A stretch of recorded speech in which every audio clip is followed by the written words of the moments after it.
Good morning, science students. I am Joey Salsi Maghinay, and my task is to transmit my knowledge about energy levels and Bohr models of atom. Well, the concept of the atom has evolved from Dalton's indivisible sphere idea to J.J. Thomson's plum pudding model and then to Rutherford's nuclear atomic theory. Rutherford, in addition to carrying out the brilliant experiment that demonstrated the presence of the atomic nucleus, also proposed that the electrons circle the nucleus in a planetary type motion. The solar system or planetary model of atom was attracted to scientists because it was similar to something which they were already familiar, namely the solar system. Unfortunately, there was a serious flaw in the planetary model. It was already known that when a charged particle such as an electron moves in a curved path, it gives off some form of light and loses energy in doing so. This is after all how we produce TV signals. If the electron circling the nucleus in an atom loses energy, it would necessarily have to move closer to the nucleus as it loses energy and would eventually crash into the nucleus. Furthermore, Rutherford's model was unable to describe how electrons give off light and forming each element's unique atomic spectrum. This difficulty cast a shadow on the planetary model and indicated that eventually it will have to be replaced. So, in 1913, young Danish physicists working with Ernest Rutherford at the University of Manchester made a revolutionary proposal to explain both stability of atom under emission and absorption line spectra. His innovation was combined the photon concept with fundamentally new idea. The energy of an atom can have certain particular values. His first hypothesis is that photon emission and absorption by atoms. The emission line spectrum of an element tells us that atoms of that element emits photons with only certain specific frequency and hence certain specific energy. That is why he has a formula of E is equals to HF. During the emission of photon, the internal energy of the atom changes by an amount equal to an energy of the photon. Therefore, said Bohr that each atom must be able to exist with only certain specific values of internal energy. Each atom has a set of possible energy level.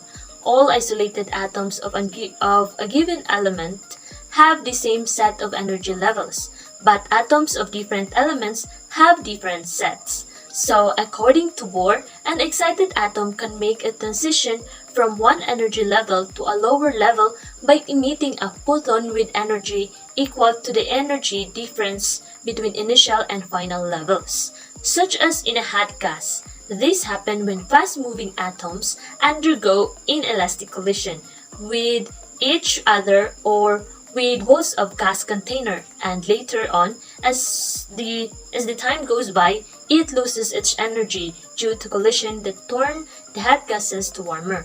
So if energy of emitted photons, we use this formula HF is equals to Hc over lambda, which is also equal to initial energy minus final energy. Always remember that atoms that are stable means that each atom have lowest energy level, called ground level, and levels with energies greater than the ground level are called excited level. An atom in an excited level called excited atom can make a transition into the ground level by emitting a photon. But since there are no levels below the ground level, atom in the ground level cannot lose energy and so cannot emit photon. Collision and photon absorption are the way for the atom to be in an excited level, but atom can only absorb photon of the same wavelength that it emits because that is the atom required to raise its energy. So one example of this is the electric discharge in the fluorescent lamp causes the mercury vapor in the tube to emit ultraviolet radiation. This radiation is absorbed by the atom of the coating on the inside of the tube. The coating atoms then re-emit light in the longer wavelength, visible portion of the spectrum. Fluorescent lamps are more efficient than incandescent lamps in converting electrical energy to visible light because they do not waste as much as energy producing in the visible infrared photon. So, let's move on to the second part or the second hypothesis, which is the Planck-Hertz experiment. So, are energy levels real? So, in this subtopic, what does it tries to convey about energy levels and who are Frank and Hertz?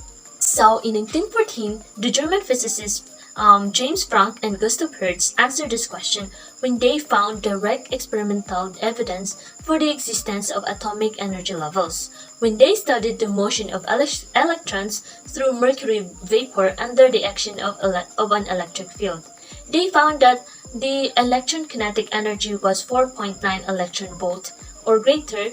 The vapor emitted ultraviolet light of wavelength, which is the 250 nanometers.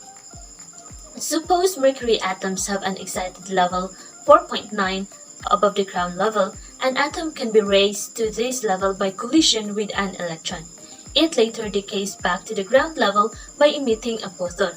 From the photon formula, A equals hc divided by lambda, the wavelength of the photon should be lambda equals hc over E.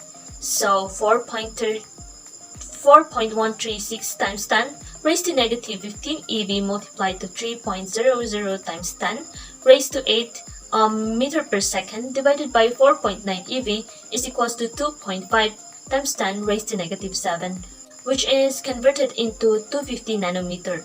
This is equal to the wavelength that Frank and Hertz measure, which demonstrate that this energy level actually exists in mercury atom. Similar experiment with other atoms yield the same kind of evidence from the atomic energy level. Bohr's key idea in his model of the atom is that electrons occupy definite orbital that require the electron to have a specific amount of energy.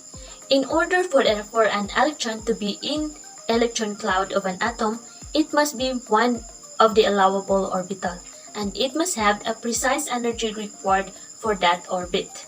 Orbits closer to the nucleus would require smaller amount of energy for an electron. The orbits farther from the nucleus would require the electron to have greater amount of energy. So the possible orbits are known as energy levels. One of the weaknesses of Bohr's model was he could not offer a reason why only a certain energy levels or orbits were allowed. Bohr hypothesized that the only way electrons could gain or lose energy would be to move from one energy level to another, thus gaining or losing precise amount of energy. The energy levels are quantized, meaning that only specific amount are possible. It would be like a ladder that had rungs only at certain heights, and the only way you could move up or down would be to move to one of other rungs. Suppose we had such a ladder with 10 rungs. Other rules for the ladder are that only one person can be on a rung in the normal state, and the ladder occupants must be on the lower rank available. If the ladder had 5 people on it, it would be on the lowest 5 rank. In this situation, no person can move down because all of the lower rank are full. Bohr worked out rules for the maximum number of electrons that could be in each energy levels in his model, and required that an atom in its normal state or ground state had all electrons in the lowest energy levels available. Under these circumstances, no electron could lose energy because no electron could move down to a lower energy level. In this way, Bohr model explained why electrons circling the nucleus and spiral into the nucleus. And that concludes my brief discussion about the energy levels and Bohr models of atom.